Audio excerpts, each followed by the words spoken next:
Hey, folks, welcome to another episode of Defining Talent, where we get curious about identifying and digging deep to really uncover what does great talent mean on our startup teams so that we can build really innovative things together and eventually change our world. That's been a big part of our work and success at Hustle Hunters, and we're excited to dig deeper with each guest. Today, I'm so excited to be joined by Toby, the founder of Chezie. Hey, Toby, so excited to have you on the show. Hey, Nikki. Thank you for having me. Yeah, great. Well, we're going to get all into the work that you've done today. We're going to talk a lot about a recent hire that you've made. Toby and I don't know each other. I just saw an incredibly insightful LinkedIn post that Toby created that got us here. So stay tuned. You're not going to want to miss this story. But first of all, I want to get a sense from you, Toby, of when did you start thinking about talent and team building as part of your career? Pretty early on. So I started my career in consulting, and within my first year, I had started doing university recruiting kind of as a plus one activity. So I went to UNC Chapel Hill, and I was just looking for any excuse I could find to get back to the campus. So I got really involved with minority student recruiting. I took over as lead for African American student recruiting. And then that's how I sort of got into the people HR DEI space, just because I found a lot of interest and fulfillment in helping people that look like me get into the kind of careers that I was in. I love that. I mean, we talk a lot about how the tech industry doesn't look like how it does by accident, right? Those Yeah. are intentional decisions. So we're having to be really intentional and strategic to walk that back, Yeah. right? And to make this a space where innovation is actually going to serve all of us as opposed to exacerbating inequities. Awesome. Well, sounds like all that has led you to Chezie. So tell me, what is Chezie? What is the work and impact that you're doing there? Yeah. So Chezie is a platform that helps companies build and manage their employee resource groups. We give companies a system to track events, budgets, membership, communications, and engagements. And our big vision is actually to help companies connect their employee resource groups to some of their business units and truly treat them as the business assets that they are. Ooh, that's amazing. And I'm curious, like, at what point did you know this was the problem you wanted to dedicate a big portion of your time to solving? We actually started as a recruiting platform. We were sort of a glass door, but for people of color, for women, for various minority groups, and we did that for about a year and a half, and just didn't see much traction or movement towards that being the thing that we want to do full time on. So we pivoted. I actually launched Chezie with my sister Dumaybe. So she and I had a lot of experience managing and running employee resource groups, and we were aware of the pain points that come with having 10 or 12 or 15 different groups at a large enterprise, not knowing who's in what group, having no idea how much money you're spending, just a lot of the administrative work that comes with it. And that was, our initial goal was to solve and alleviate that problem for our customers. Great. And I hear that so often, right? It's that folks, they want to just run an employee resource group to resource their employees, not to run admin of another Right. nonprofit when they're in that. So I'm sure that's a big piece of it. Yeah. How has that been different? Instead of going at the talent side, looking more at retention and belonging and inclusion for folks that are already in the company. How are you seeing that shift from kind of how you started on the recruiting side of it? I would say that the companies focus a lot more on recruiting than they do on retention, which is unfortunate. I think that when we started with our initial idea in recruiting, it was very seldom a question of how much money there was, because every recruiter had some sort of budget to do their job, to do recruiting. Mm-hmm. Um, but as we got into the ERG space, it was sometimes companies have budgets for their employee resource groups specifically, or for their DEI teams, but it wasn't a guarantee that it was there. So, it was more of a challenge to find the right person to talk but it was not, it's not necessarily a challenge to demonstrate the value of the product, because again, this is a very common problem. People hate managing employee resource groups, but the challenge comes from, do companies have the funds to invest in a platform like this that's going to solve a lot of their problems? I love that. And now you run a team, right? So in addition to doing this, building this solution out for other employee resource groups, I'm imagining your team is a little too small to have dedicated ERGs. But I'm curious, how has that informed your mindset as a leader, as a CEO of a business? How has managing a team done that? Yeah, how is this work that you've done? You've spent a lot of time thinking beyond just let's assemble the team to let's think about what happens next. How has that informed kind of your goals or values that you've built into your team, kind of even at this early stage? Yeah, I mean, I think when we started the company, our goal was to help companies build workplaces that we ourselves would want to work in. And I tell this to, you were a small but mighty team of 3, but I tell this to our team all the time, is that, like, we can't be a company operating in the space that we're in and not be inclusive ourselves, right? So anything that we would encourage a company to do from an ERG or just an inclusivity standpoint, we have to be practicing. One of our core values is practice what we preach. So, whether that we're thinking about pay transparency, and we're thinking about a lot of the things that I'm really understanding how startups miss or just kind of overlook in the beginning stages, because there's so many other things that they can be focusing on, right? I have that firsthand experience now, but we want to avoid as much diversity and equity debt as we can, right? And the best way to do that is to start early, right? So that's, we can talk a little bit more about the recruiting process and how that kind of looks, but that's how that's kind of impacted how we're building our team at Chezie. I love that. Yeah, I think at one point when I was starting Hustle Hunters, I had this idea that, like, we'll go out to all those companies where you see it's like mostly just white men, like 30 or 40, and they have 15 open roles, and we'll be like, let us help you diversify your team. And then I kind of had this like naive vision. And then I was like, wait, that's not a safe space. I don't want to join that team. Right. That's not a safe space for anyone to join, because they built up too much, like, as you mentioned, equity debt, right? And diversity debt, that it has to start so much earlier. So yeah, I love that you're kind of thinking about this internally as well. And, I mentioned this LinkedIn post I found about hiring your new teammate, Chezie. I just found that so intriguing. Can you tell us a little bit about the process that you went through when you're thinking about hiring and finding this perfect match, maybe what you were looking for, and then maybe when you kind of had that moment of like, oh, this is actually what I want? Yeah, I mean, I think for this hire that we had, it was a software engineer, and his name is Jesse. Small team, so we only have one software engineer. It's like his identity is hidden. But I knew I wasn't going to be able to do the technical interview. We had a technical advisor at the time, so he was the person that did that part of it for us. But I wanted to have a conversation initially just about, like, how do you match our core values? Like, why do you want to work at this startup specifically, not any startup, right? Because I understand the desire to work at a super early stage company and get that very like ground zero experience, but why this specific startup was a big question for me. And Jesse actually had experience in the DEI tech space, and it was just it was abundantly clear from his actions that he wanted the role. I mentioned this in my LinkedIn post, but after our first call, I think part of it is that he had actually just had a bit of a family emergency, a death in the family, I believe, and he didn't feel as confident in about his first interview as he would have liked, right? I thought it was fine, but he thought that he could have done better. So he went out of his way to basically remake Chezie himself, like it was like fo.chezie.com. And sent us a login link and the URL, and it wasn't our fully flushed out product, but it was more than enough to get my attention and kind of see that this guy was very serious about the role, right? And Jesse's been an incredible addition to our team. He's a workhorse, as I had mentioned on our LinkedIn post, and it's very clear that even if he doesn't know something at the stage that we're in, there's plenty of stuff we're not going to know, that I'm not going to know, my sister's not going to know, Jesse's not going to go. Right. But like what's important is like being able to take accountability for not knowing it, and then like go out of your way or figure out a way to learn that thing. Jesse is that kind of person. So. Oh, that's such a great experience. And I love what you mentioned about how Jesse didn't feel like he performed at the level that he had that standard for himself, right? So I talk to so many founders, and the big fear they have is, okay, if someone is great at marketing, how do I know that their great is my great, right? How do I know that we have the same standard for the word great? Yeah. And I think that seems like it was also another way that, he was showing you that what he gave you was good, and it was maybe fine, but he was showing you like, my standard for great is over here. Right. So it's really neat that he like kind of took that initiative, was able to do that with you. Mm-hmm.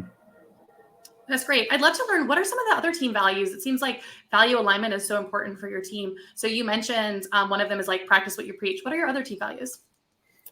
We have 6 total, and admittedly, I don't have them all off the top of my head, but take ownership, be flexible, or kind of be like a Jack or Jill of all trades, be a person of all trades. Mm-hmm. This is embarrassing. Hold on. I'm going to open up our. I did an interview yesterday, and they only had 3 values, and I was like, ooh, I'm seeing the value of only having 3, because he was just able to be like community, grit, joy. I was like, okay, because we have more. I have to look them up. So. Right. No. Ours are practice what we preach, take ownership, focus on customer, move fast with intention, be resilient, and work is not equal life. Awesome. I love that. And then do you have examples of times that like you've had to make hard decisions with those values kind of as your anchor point?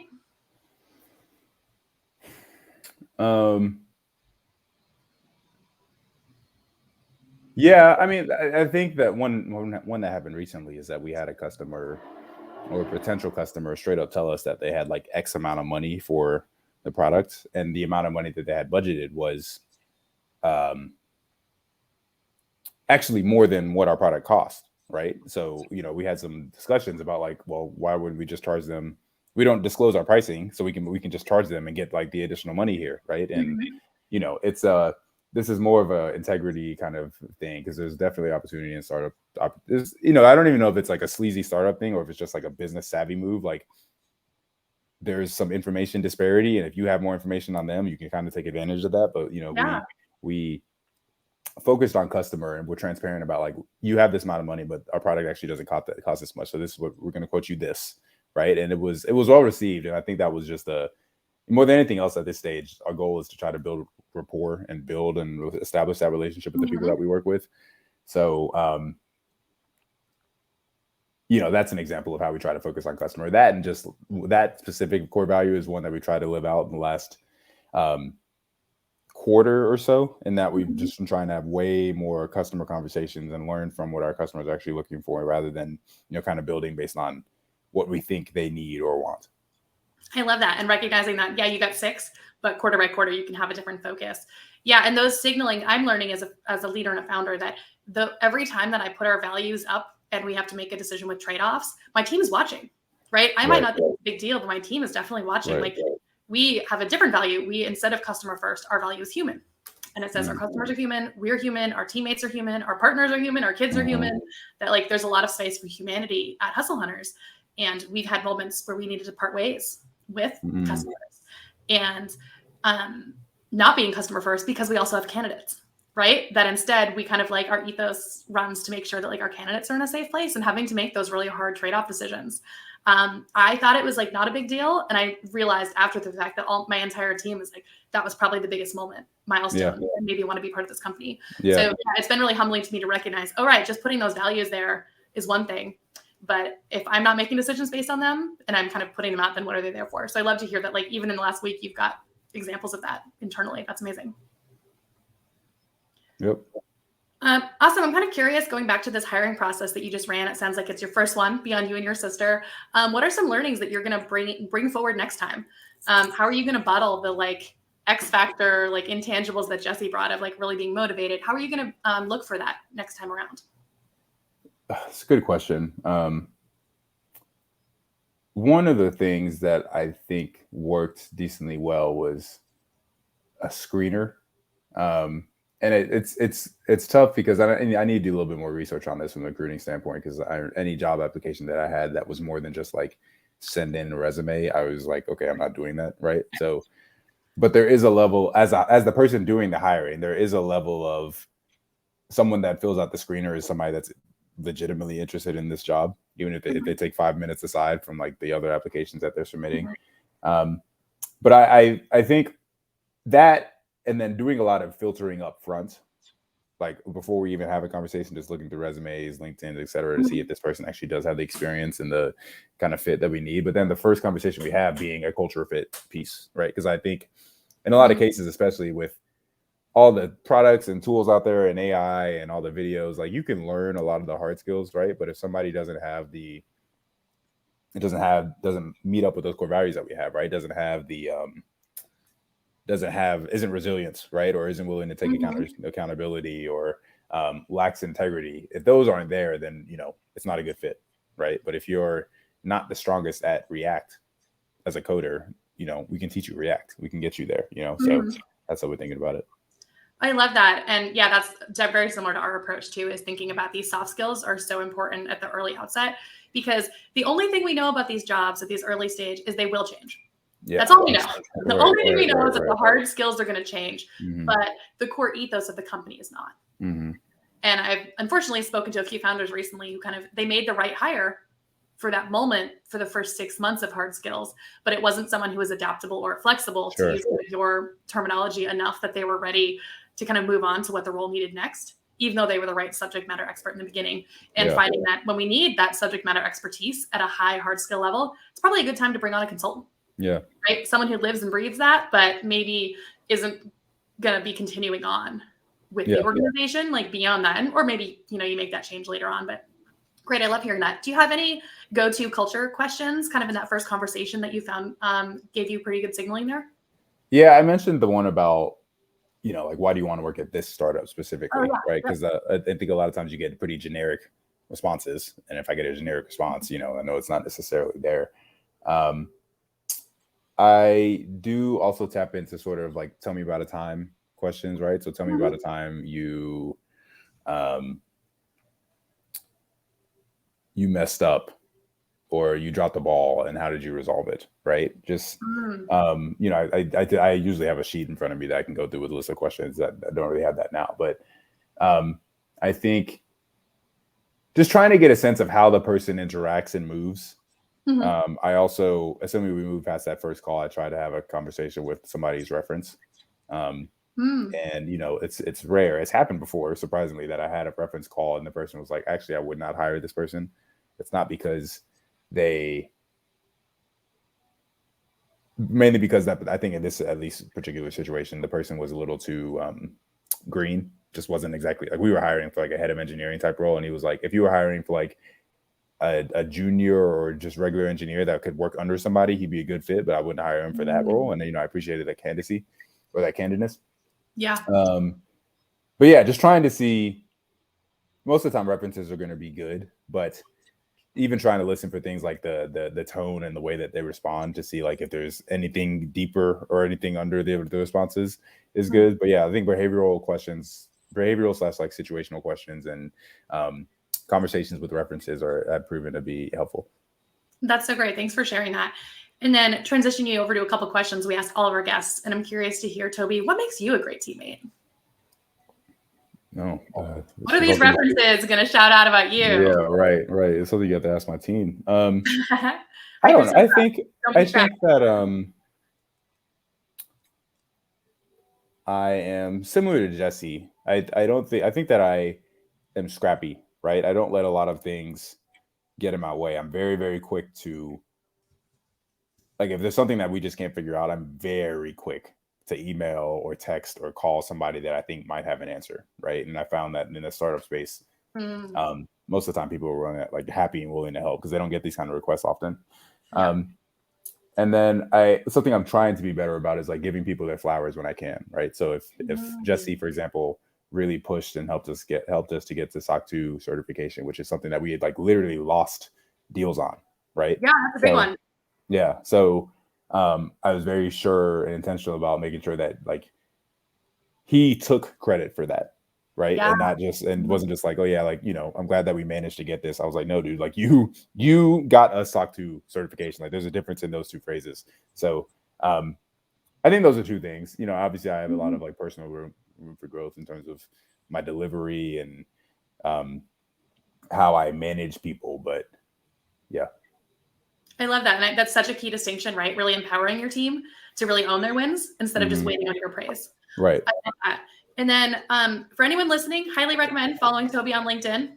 Everything you put out around fundraising, around hiring has been really insightful to me. But where else can we learn more about your story? What platform can we follow you on? How can we learn more about Chezie? Yeah, you can follow Chezie on LinkedIn at Chezie. We're not super active on Instagram or Twitter just because most of the people we're trying to talk to are on LinkedIn. I'm pretty inconsistent on LinkedIn, but when I do post, it's usually because I have something to say. So those are kinds of things that you'll see per Nikki's comments. I also have a Twitter and an Instagram, but those are just totally for personal use. You'll see a lot of basketball and movie content on there. So I'm not going to shy away from basketball content. Yeah, feel free to follow me there. Just search first and last name Toby Egbuna, and you'll see me. Awesome. Thanks so much for that. And then who's the ideal client that is going to really benefit from Chezie's ERG solution? Like what size company? Yeah, generally speaking, it's more of a question of ERG maturity, right? If your ERGs are, if you have somewhere between 10 and 12, anywhere, I would say, let's say somewhere between 6 and 10 or more. And your ERGs have a defined budget. You have a group of leads for each individual group. They host events regularly. And your problem really is around the managing and kind of administrative aspect around of employee resource groups, where we are there for you. Most of the time, that's a company with between 5 and 10,000 employees, sometimes between like 1 and 5,000. But, we work with companies with as few as 250 people, right, that are maybe in the earlier stages of their ERGs and looking to ramp them up as well. So, if you have employee resource groups, we're more than happy to chat. Awesome. Thanks so much, Toby. Loved having a chat about both, like, how do we identify and define new talent coming onto our team, but also what happens then, right? What budget and stuff are we committing beyond that? So thanks so much for your time. Really appreciated you being on the show. Sure. Thanks. Yeah.